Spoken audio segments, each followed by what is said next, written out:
Assalamu alaikum children. So today the chapter we are doing is subject verb agreement in your Grammarland book. Right?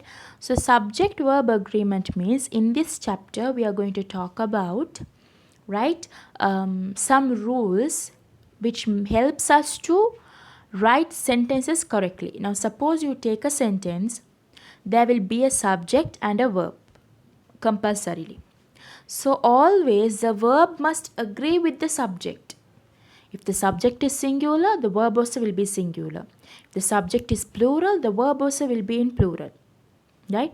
For instance, let's move on to this chapter and read more. If singular subjects, let's take she. Right? She bakes a cake. Right? There, she is singular. So the verb also will be in singular. Now if you can ask me what is singular verb? Singular verb means children. Now if you take the action verbs, right? Go, give, take. For those action verbs, if you add s, that is singular verb. Right? Remember. Now if you ask helping verbs, what are the singular helping verbs? Is, was, am, has.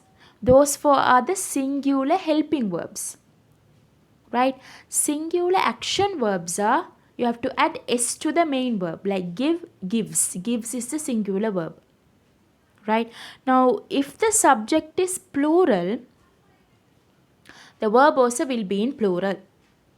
So, there, plural verbs mean, if you take an action verb like go, give, you do not add s. That is plural verb. We bake. We is plural.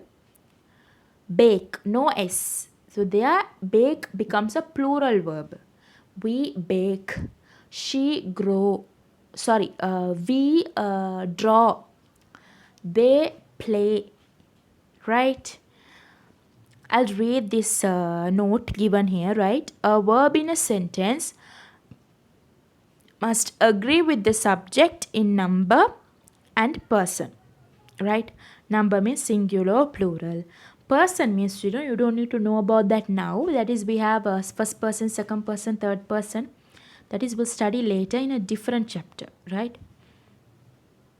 That is, singular subjects take singular verbs. For example, I am ready. She is brave. Right? You can see singular subjects, singular verbs. And plural subjects take plural verbs. Example, they are here. We are alone. Right? Plural subjects, plural verbs. So now let's move on to the first rule regarding subject verb agreement.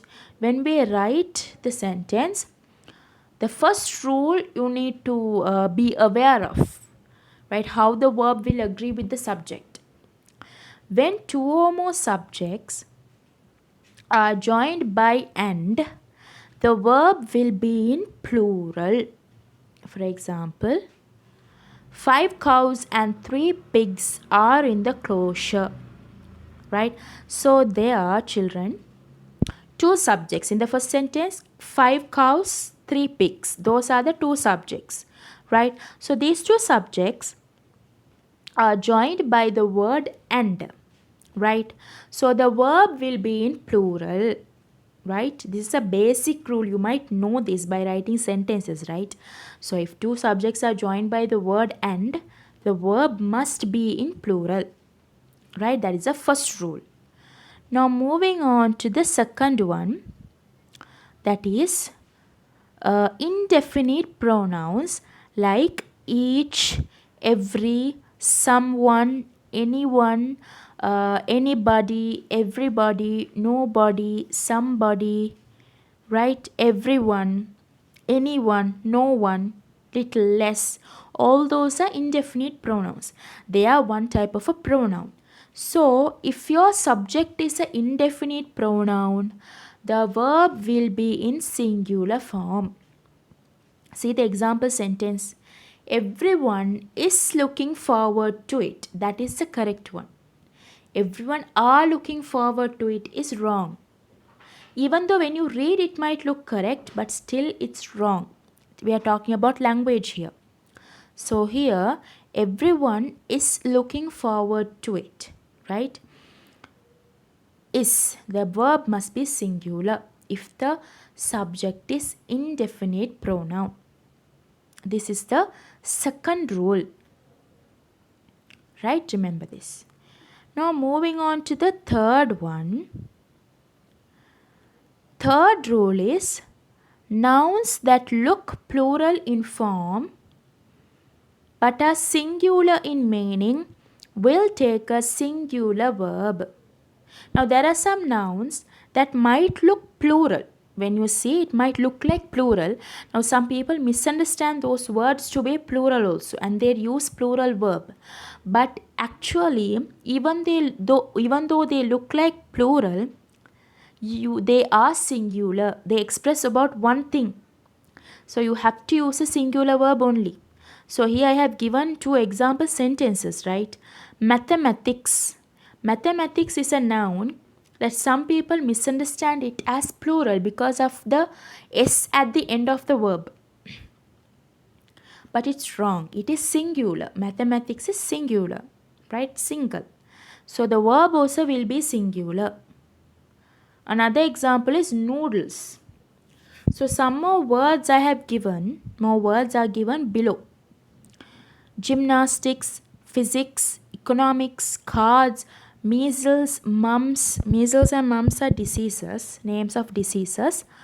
Billiards, dizziness, politics, athletics. Right?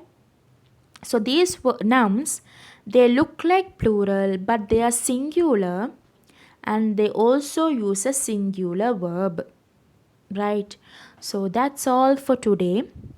The remaining rules we'll see in the next class, right? Thank you.